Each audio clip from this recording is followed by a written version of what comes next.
I'm Rebecca Mayer, and this is WLPL News. Tonight's top story: the cat election race has grown incredibly close.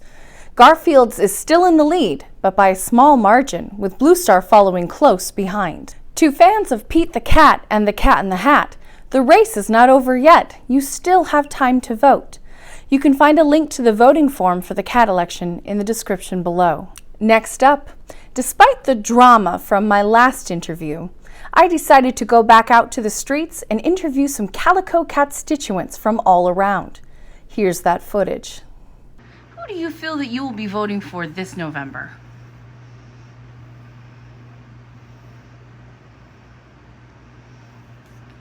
That's very thoughtful of you, but if you had to pick one candidate, who would it be?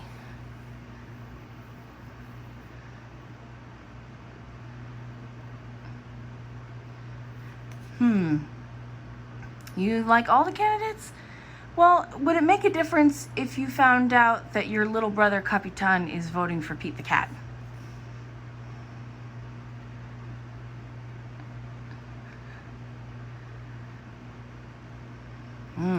Family drama. Well, does that push you towards voting for a specific candidate? Oh, please refrain from touching the equipment. That's very sweet, but I would rather you just answer the question.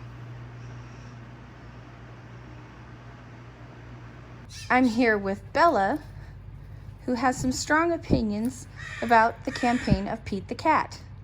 Bella, are you concerned at all that Pete the Cat seems to be running in third right now?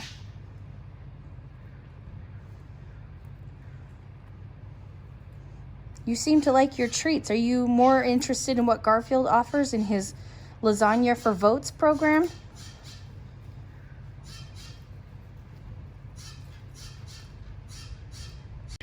I'm out here in the backwoods of Estacada to interview avid outdoorsman Pandoro J. Cat, who seems to be a little elusive to any sort of outdoor questioning. Let's see if we can get him to talk to us. Mr. Pandoro, how do you feel about Blue Star's leadership? Mr. Pandoro?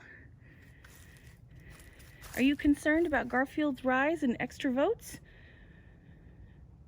Mr. Pandoro, can you answer a question or two? Well, can't win them all. I'm not sure what to take away from those interviews, but it does seem that calicos tend to be calm and not too chatty. Speaking of, let's go now to our senior calico correspondent, Patty, to see if she's finally gotten those cats to crack. Patty? Hi, Rebecca. We are here in West Lynn, ready to talk to some cat constituents about the upcoming cat election. We'll try to see which candidates that they're interested in and maybe talk about some of the issues. Pardon me, ma'am. I wonder if we could have a minute of your time. Excuse me? I don't mean to disturb your nap, but I wonder if you just have a minute just to, ma'am?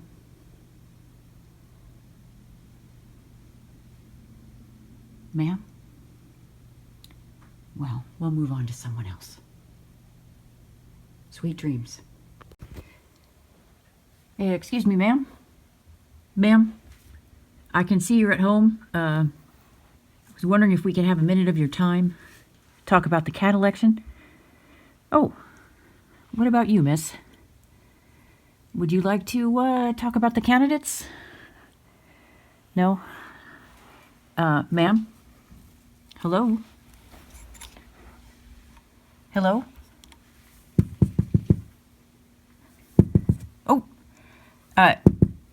ma'am, if you could, if you could, just take a minute to, speak to us? Well,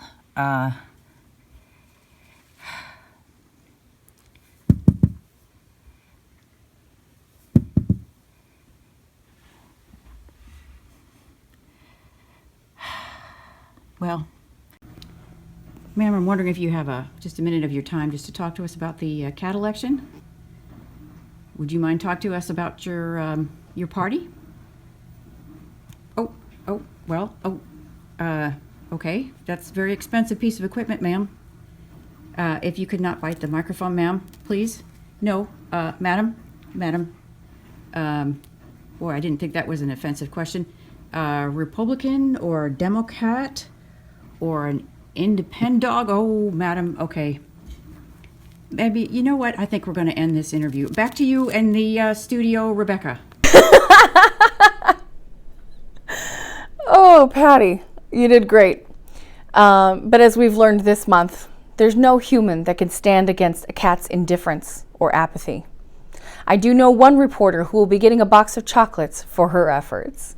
That's it for tonight. Remember to vote. You have until November 2nd. From everybody at WLPL News, I'm Rebecca Mayer saying good night. And to use a famous quote, time spent with cats is never wasted.